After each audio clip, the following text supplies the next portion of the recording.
Really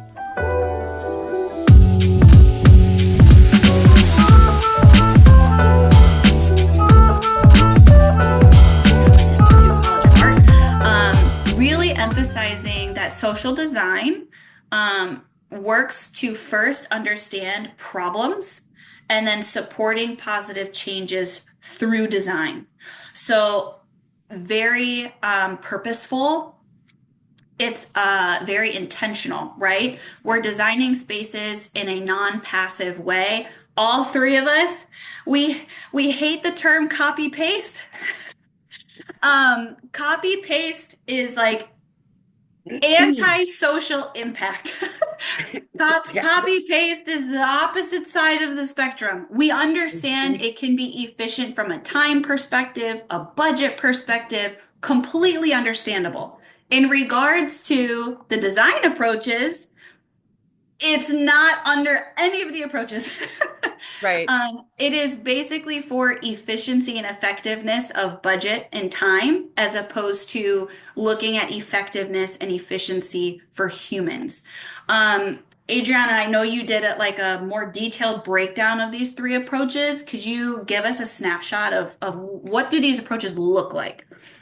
Yeah, so for any designers that are approaching or trying to create a space that affects learners in a positive way, the way that we were talking about, knowing these things isn't going to be something like if you're a parent, you kind of already know these things, but for the designers that are not parents, just having a good understanding of what each category is into coming into a project.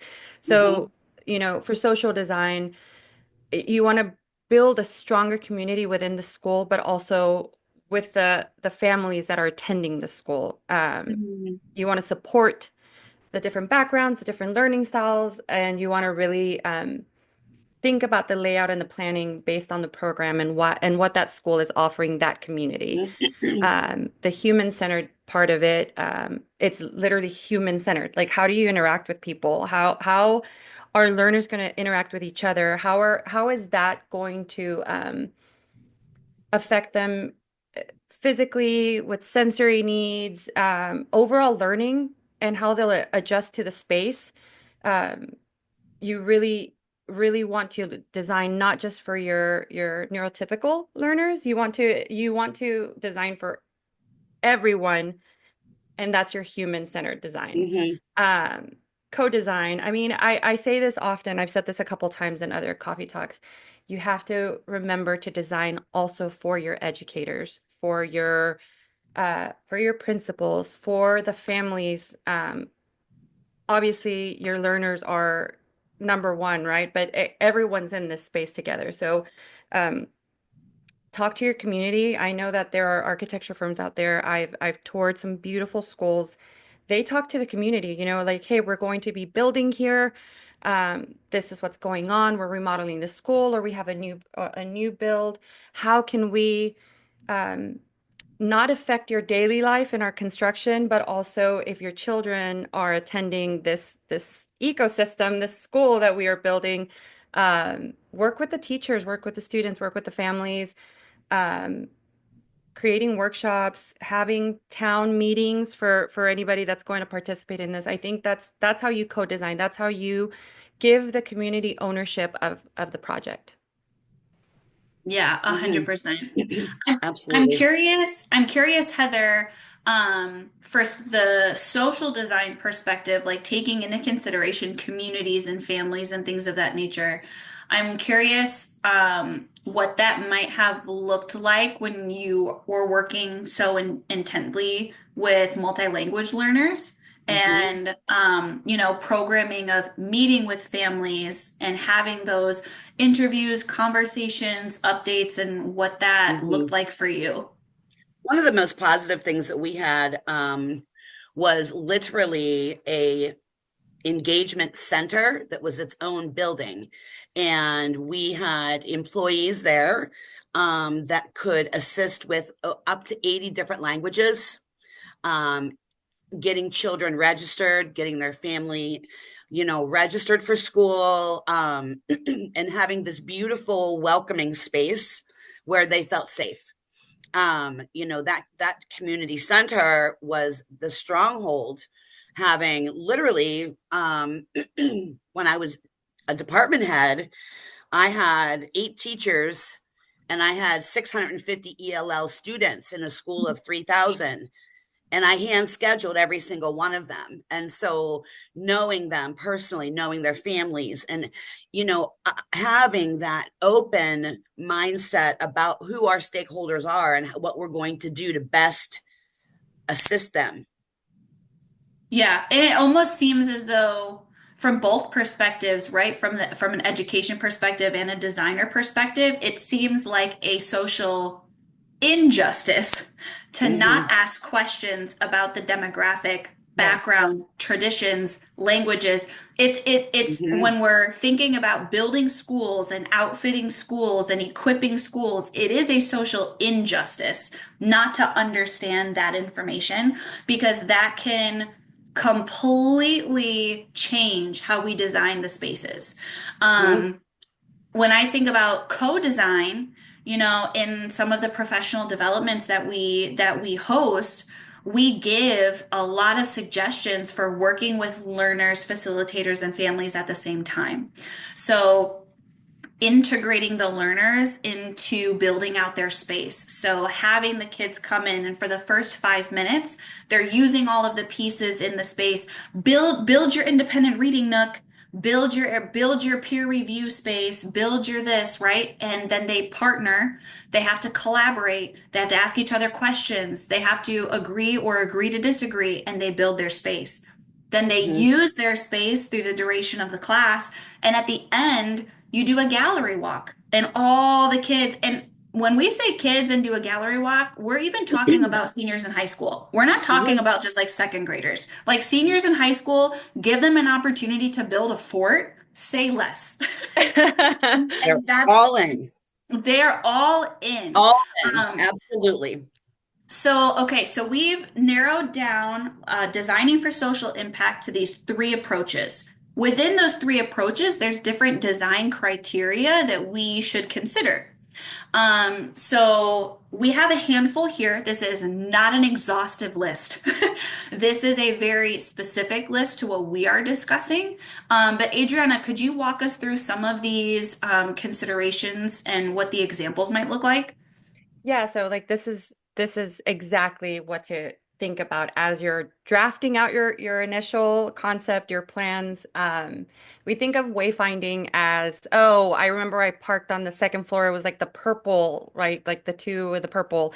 And you use color coding on different floors and elevators to know and remember where you are. But it's so much more than that in a school. Um, you want to make navigation. I get a lot of feedback, and I remember being in school with 5,000 students and getting from one spot to the other, from building A to building G. It was a nightmare. So having a stress-free wayfinding path, um, Mm-hmm. while also considering some of the feedback that that I heard from students at a school I just toured, was that they wouldn't get to see the other wing of the school if they didn't attend it, and they wish that they had had a better sense of community by finding ways to connect the different Mm-hmm. wings of the school. So just make navigation easy and stress-free, but also consider the connection of that wayfinding and Mm-hmm. coming to a collaborative area where What everybody. I love about this so much, Adriana, is, in some of my additional research with this, is really thinking about having clear sight lines, okay? Clear Yes, pathways, everything we're talking about right here, having safe transition zones, pardon me, right?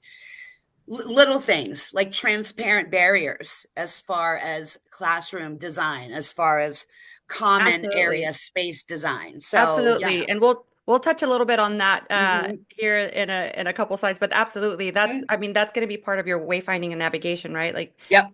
and signage is gonna make it's gonna be a huge deal, and signage that everyone can understand. So lighting, we've talked about this in coffee talks multiple times. Lighting is so important. Adjustable lighting. Essential. It's essential. I know that dimmable lighting, adjustable lighting adds a little, just a few more pennies to the budget. But in the long run, um, having lots of windows, but also having dimmable lights is so important in a space to kind of touch on every need for every learner. And also the adults, right? Also the people who work there, who are Right. um, educating, who are running the school.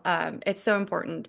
Collaboration spaces, again, having a space where if it's a CTE school where there's different wings, you've got health, you've got engineering, or whatever type of school it is, there has to be a place where community comes together. These are I mean, just like our coworkers are kind of like our the people we see the most all day. We see our coworkers sometimes more than we see our families. Right.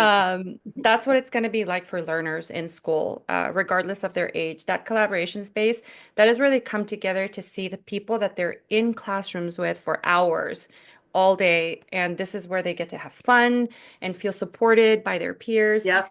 The way that those spaces are planned out is so important. Shared spaces, avoiding spaces who only um, who feel like they were designed for one specific group of learner as opposed to your entire community, your entire ecosystem, right? Um, Needs-based assigned, I, that is, I will say this over and over and over again. There are so many pieces of furniture that I wish I'd had as a learner Mm, with ADHD, fidgeting all the time and needing to burn some of that like energy, but also all the other needs of Yep. learners, everyone around me. Not everyone is the same. You cannot copy paste. You cannot use the same furniture, the same anything for all learners because we as people, we're all different, right? mm, Um, and again, we say the word ecosystem quite a bit, but that's exactly what it is. Like just something that comes together that's growing and changing and shifting and evolving together. So considering all of that as a whole and not just specifics or what you think is like the traditional, like what used to work doesn't work anymore, or maybe it never worked, but Right. people are afraid of change. So, The one thing that I love about that, Adriana, ecosystem thinking, collaboration, and shared spaces, one perspective from Montessori education that I am obsessed with. Um, there's so much research out there that showcases that kids don't necessarily learn best when they're put in a group of the same age. We yes, mhm, we learn from different age groups in different ways. And yes, so having collaboration, and we can pin some of that research to the recording. I know we don't have it on the slide, but it is proven that when learners are grouped via different age groups and different yes, capabilities, and they collaboratively work together, the synapse process that happens is at a tremendous increase in mm, comparison to when it's just a bunch of 12-year-olds in a room working together. yeah. mhm, And from personal experience, and this is going to be very quick, with what you are saying, the comparison between starting my son off before we knew he was autistic, because that diagnosis came 3 years ago, going to the school that's just down the street from the house. The setup was tables that were like group settings, but because his teachers didn't know how to, his facilitators didn't know how to cater to him because all they knew is like, okay, so maybe he's having a really hard time focusing, he's a little distracting, he's a little this and that. Um, they had a desk brought in from another classroom and sat him, like they isolated him from the rest of the classroom. And that affected him so much mm, that he withdrew, he stopped learning, he stopped reading and went, regressed. Uh, I pull him out of the school and I put him in the Montessori. And at first I was like, what do you mean you have kindergarten, first grade, and second grade all in the same room? That's very strange. And they said, well, they work together first graders teach the kindergartners, second graders teach the first graders, and they all feel kind of like they're learning from each other, not just your instructor, right? So in 1 year, um, just him being there for second grade, which is when he started the Montessori, all of this, all of the behind that he was, so the 2, 3 years that he was behind, in 1 year at the Montessori, he progressed all of that. He got to his um I don't know how to say this because I'm not I'm not an educator. Wherever his brain needed to be by the second grade, he did that in 1 year at the Montessori. And Mhm. don't get it twisted. Like we're highlighting Montessori because they do a beautiful job at integrating these three Yes, design community. approaches. Right, They integrate these three design approaches into their actual teaching model, and the strategies that they use. right. Any school, even if they're not a Montessori-based school, Yes, any school can implement these design strategies. exactly. It's just taking the time to understand them. So thinking about Mhm. specific to lighting. Our espresso shot student success secrets specifically highlights one of Dr. London's lighting experiments. Y'all, this is from 1988. Pay attention. During a December holiday break, in specific classrooms or learning spaces, they changed out the fluorescent lights and they put full spectrum lighting. Okay. Yep. Um, Learners in the classrooms with the full spectrum lighting missed fewer days of school. We're not talking about just like 1 or 2 days, like a significant number of days of school. And Dr. Wayne London has been quoted many times making statements such as ordinary fluorescent light has been shown to raise the cortisol level in the blood, a change likely to suppress the immune system. So, like something as silly, right? We think it's silly, it's like a little thing. Oh, the lighting, it makes a massive difference, especially if you are a charter school, an independent or a private school. You might be taking over a previous parking garage, a previous Mhm. mall space, a previous, I don't know, a retail store, Office, restaurant, Right. office space. doctors' office You're spaces. taking like real estate is hard to come by and it's expensive. Let's just be honest. So you are taking over another space. We might think sometimes, oh, well, the lighting is already done. Well, that might be true, but in thinking about social design, human-centered design, and co-design, is that really for the betterment and the well-being of the people that are using the space? We have some insider, you guys are privy to like our insider design rules. So we're going to spend just a couple seconds highlighting for you two of our, they're unspoken but spoken, design rules for learning spaces. Adriana, why don't you walk us through the two? Just give us an overview of what these look like. Yeah, absolutely. So Northern Apple's approach to educational spaces has always been grounded in balance, flexibility, and student engagement. And we're pretty proud of that. We tell it to anybody who will listen. But the rule as Northern Apple family, we like to think of it as a 40/60 rule. So you're going to have your 40% traditional. And I don't like saying the word traditional because it feels Yeah. I immediately think institutional. Traditional doesn't have to be institutional. You're 60% progressive. Please, please, please don't be afraid of progressive. That's not a bad word. It just means that now you're considering all of the things that we just talked about in bringing in creating an ecosystem for all, right? Yeah, So like it's really okay for kids to be working all over the floor. yeah, and Right. I think the fear for some of our more old school educators is, are my kiddos gonna fight for this new, fancy chair that we got? Are they gonna fight for this other, work surface? And the reality is your littles probably will, but it'll happen. Their attention span will change so quickly, and it'll happen for a little bit at the beginning, and then they'll realize like, oh, I can sit anywhere I want. I can have all these different options. And maybe today I don't need to sit in the, wobble chair, or I don't need to sit at the higher table. I can sit over here on the ground. Like it's something definitely not to be afraid of. So your traditional are going to include chairs with backs, your desks, obviously the stuff that we've seen all our lives in schools. But with the progressive seating, just soft seating, something that's fidget friendly, like I was saying before, burning that physical energy and engaging that core so that your Yep. brain is focused on the lesson while your body's doing what it needs to do to kind of, get through everything that's going on. Some of us just can't, we don't sit still, and some of us sit very still, and that's where the difference in seating is going to make such a difference.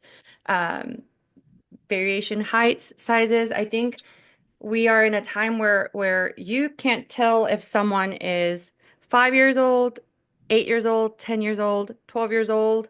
I mean, it just the height differences, and weight differences, right? I mean, we are a country where, obesity is kind of an issue, but you don't want to create in your kiddos who are learning and growing and trying to, fit in socially with everybody. You don't want that to be an issue. And we've spoken about this before, but creating, having somewhere where everyone fits. It's not just like for fidgeting and for sensory needs. It's also for body, Well, and the physical. 40-60 rule, we were talking about this prior to the conversation, the three of us, but the 40-60 rule really helps with not having othering happening in the space. It Right. really, really assists with a needs-based space. And like how you said, yes, a ton of the feedback that we get in professional development is how am I supposed to manage behavior? And this is going to end up being a hot ticket item. This is Yeah. going to be a hot ticket item. And then it Hmm. turns into a reward slash punishment, which is like the exact opposite of what we want to have happen. So the idea of this is a democracy, an ecosystem of learning. Hmm. And we promise you within several weeks, I'm not going to timestamp it, within several weeks, especially those younger developmental groups, as they learn to accept what they need versus what someone else might need, Right. it is such a beautiful thing to watch because by the time they get to third, fifth, seventh grade, they're extremely used to and welcoming of the fact that everybody around them is different. Yes. And so you teach it little and they carry that. And that's a part of the social impact that design can have. If you give everybody the same thing all the time, always copy paste, they never get to see someone doing something different. They never get to experience or ask questions or wonder or challenge each other in that way. I'm gonna show just a couple visuals, right, to like highlight what we mean. So this is a commons space, right?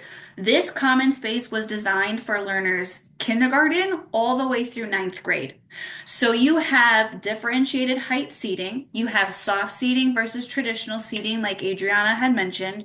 We have the 40-60 rule being encompassed. You have pieces that can be brought together, that can be Tetrised apart. You have a variation of textures. As you can see, there's tons of natural light. The lighting that you see that is not natural is not harsh, and it's more of a sculpture piece as opposed to just a stark light in the middle of the ceiling that makes Hmm. noise. And you have all these different adaptable spaces. You have pieces like the flex pod in the back in the center that it can be vertical, it can be horizontal, it can be a scoop chair, it can be whatever they need it to be. And kids of all those ages can work together to put things together and break things apart. Yeah. A lot of the tables that you see are weight release, height differentiated tables. They can also be flipped for more presentation board intervention style. You have the booth type seating, which a lot of older kids, they love it. We talked about this before. I want to feel like I'm at Starbucks. I want to feel like I'm at Panera and like I'm with my friends and we're doing our homework. That's how they want to feel. You can even see all of this design criteria in spaces like performance spaces. So when you think about wayfinding in a space like a performance space, I need to know where is the instrumentation storage? Where are we gathering? Where are we rehearsing together? Where is a private practice space? Where is the area for ensemble as opposed to solo, as opposed to trio, as opposed to whatever the performance space is geared towards? We need to be able to understand that in the space. You still see a differentiation of materials, heights, work surfaces in a performance space. I can't tell you how many times, Heather, I know like working with high schoolers, you walk into a performance space and it's like an open room with risers, an Yeah, open room with risers, an open, agreed. and like, right? And like that's necessary. That's Hmm. super necessary. But is that all we do in this space, right? There's Right. so many different kinds of performances and there's so many different kinds of styles. Yeah. So that's how it can look in some differentiated spaces.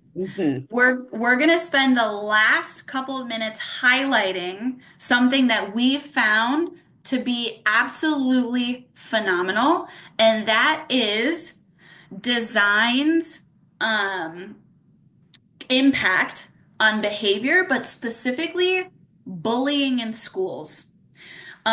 This is something that has become a more prevalent area of research. We will link a slew of resources, one being Dr. Chad Rose out of the University of Missouri that does tons of work with bullying in schools and research. Um, but because design can play such an instrumental role on how we feel and the psychology of us in a space, that automatically means that it has an impact on behavior. Um, but like Adriana said, we spend the majority of our day at school, Hmm. right? And we've said this in previous coffee talks, 180 days, and sometimes up to 10 hours a day. Hmm. That's So many more. hours. That's more than someone's 9 to 5. Are you kidding me? Hmm. Yeah. Um, and then we talked about the lack of recess. Don't get us started on all the other specifics. So all the more reason to design for social impact. So one of the case studies that we have found for design as bullying prevention is with a middle school in Minnesota. So, Franklin Middle School, again, this is not the only case study. You can do your searches. Franklin Middle School in Minnesota did a strategic renovation of their hallways, so specific to wayfinding, right? Specific to wayfinding, Yes. because that is where they had the most bullying incidents reported. So, reported hallway conflicts after the transformation, they decreased by about 35% in the first year. That is utterly ridiculous as That's a an learner in that amazing community. And statistic. Yes. that's absolutely insane. So they widened their corridors, right, for logistical flow. They added recessed lockers. So, Heather, to your point of adding like transparent dividers, lockers, if they're not recessed in a hallway, they protrude out. And then when the doors open, you can't see. So, they added recessed lockers. They installed better lighting. And then they additionally added collaboration zones. So the problem, right? Narrow corridors, straight line lockers, poor lighting, lack of adult presence. So maybe it was also not a clear, safe sight line. Like Heather, you were Hmm. talking about sight lines. Yes. Um, 70% of reported bullying incidences occurred in the hallways, Yep. which makes sense, right? During passing period, like you said, Adriana, when you were trying to get from this building to this building, it can feel like a nightmare, right? Yeah. You're in a sea of all these people, and now you're also talking about middle school. Let's just talk about those developmental milestones for a minute. Like now you're getting into middle school, right? So the design solution, and you'll see these three design approaches and the criteria in their solution. They widened the corridors, like we said, recessed lockers. They even included, in terms of lighting, they even included skylights. So not just different manufactured lighting, but natural lighting as well. They did acoustic tiles and they used a color coding system. so that kids knew, right? Signage. Color coding is signage. It is a nonverbal communication of, hey, this is where this is located, or this is where you need to go. And the results are absolutely phenomenal. So, like we said, a 35% reduction in reported hallway behavioral incidents. But this is the one that I found absolutely ridiculous. The student survey, so not just like the observation from academic leadership, but the student survey showed a 42% increased feelings of safety. So again, when you're designing for social impact, Heather coined it at the beginning, it's for well-being. Adriana coined it when we were talking about considerations, it's for safety. And Mhm. it's deliberate. This was not something passive that just happened overnight, right? Yeah. And again, we're not saying that design is the end all be all solution for situations like bullying. But what we are saying, it is the catalyst, if not one of the main catalysts, for positive change in terms of social impact.